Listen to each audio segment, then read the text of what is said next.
Today we're going to be talking about the elements of design, and we're really going to be focusing on color. Color is one of the most obvious elements of design when it comes to looking at a house, and it will either help invite people into your home or push them right out the door. If the color scheme isn't something that they can envision and have in their head, then they're probably more than likely not going to enjoy the space until they can change it. So we're just going to look at finishing out this quarter with looking at color and different color schemes. So we're going to look at each color and what it represents and kind of how it looks in different cultures and then examples of what it looks like in the rooms. Your assignment will then be at the end. So the first color we're looking at is red. It is the color that we paid the most attention to. It's the warmest and most energetic color on the spectrum, and we tend to associate it with love, Valentine's, but we also tend to associate it with danger, desire, speed, strength, sometimes violence and anger, emergency exit signs, stop signs, and blood. Things that draw your attention. Some will draw it in a positive way, some will draw it in a negative way, like violence, anger, or blood. So it is a very it's the one of the biggest eye-catching colors, which is why we assign it to like emergency exit signs and things like that to get our attention.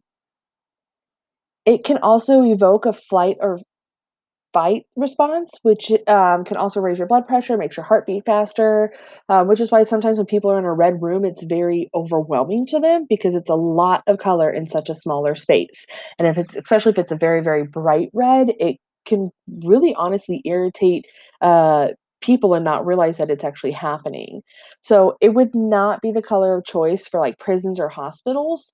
Because again, really tight knit spaces will make the space seem even smaller, and you don't want that to dictate the mood or emotions in a room. So, other cultures, red symbolizes celebration, luck, and purity. Orange expresses a lot of energy. So, it's been used for attention getting purposes, such as like caution signs. It also can help bring up memories of fall leaves, pumpkins, Halloween, very much kind of a fall transitioning color. It can also symbolize balance, warmth, enthusiasm, vibrance, flamboyancy, and is demanding of attention, but in a less harsher way than red is. Red is more like, look at me, look at me. Orange is like, hey, take a look over here.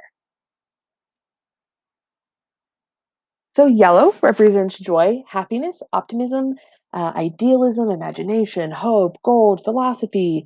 It could also be dishonesty, cowardice, betrayal, jealousy, deceit, illness, hazard signs, spirituality, and inspiration. So, it goes, it's all about your personal interpretation of it. These are just really common ones. So, for example, the yellow rose can be a symbol of friendship. It's less passionate or threatening than red ones. So, red ones we tend to associate with deep love, romance, and yellow is just a sweeter way to show your appreciation and affection for someone. So, in Asia, for example, yellow is a sacred color and is more like imperial. So in this room, it's really cool because it's kind of bright, it's fun, it opens up the space, it's an interesting design, but this is everything yellow in here with the touches of black and white. Green is one of the most often cited favorite colors of people. It can represent nature, environment, health, good luck, a fresh start, renewal, youth, springtime, fertility, jealousy, inexperience, envy, misfortune. Hopefully, we tend to face it more with the positive side of it, the youth and the good luck and the nature, rather than the jealousy. But if you've ever heard somebody say they're green with envy, that's kind of where this phrase is coming from. So it's cool quality soothe this cool color. It soothes, calms, and has a great healing powers. It's actually really popular now to do little hints of green in rooms to help bring in nature into the home in very small, sweet ways. And it's a great way to use green as an accent color by doing plants. And here they have two of their walls actually are the bright green. They do it with the paired it with the white, makes it really, really crisp. And then a lot of their accents are the little tints of green in here. So the pillows, the chairs, the vase through there. This is a really cool story. Again, we're not gonna watch a video within a video, but you really should watch this. This is called The Green Lady. Her favorite color is green, and she's been wearing the color green for like 20, 30 years, and it just makes her really, really happy. And she wants to surround herself with happiness. So it's a really sweet story to watch. Blue represents peace, tranquility, calm, stability, harmony, unity, trust, truth, confidence. It can also be with cleanliness and order, loyalty, but it can also transition into it's a little bit colder. It can kind of be associated with like depression. If it's those really, really dark, dark blues, not like sky blue or baby blue. Blue can slow the pulse rate, lower body temperature, and reduce appetite. So it is considered a business color because it reflects reliability. Think about the colors of the school. What are our school colors? Blue, gray, white.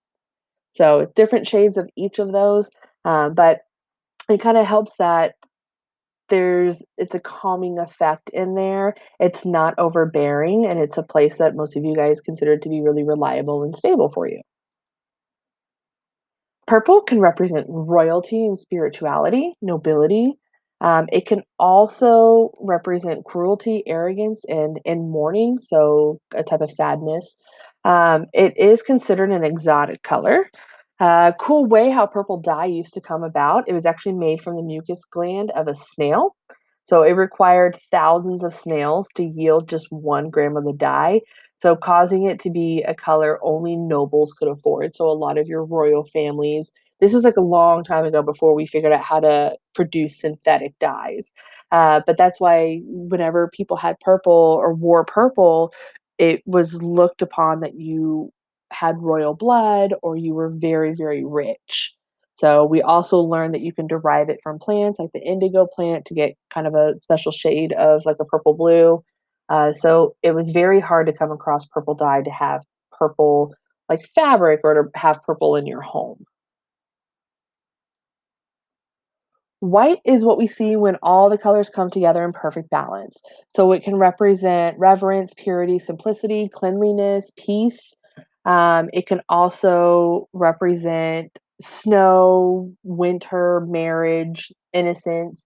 Um, in other cultures, though, it represents opposites of that. So in Japan, white carnations signify death.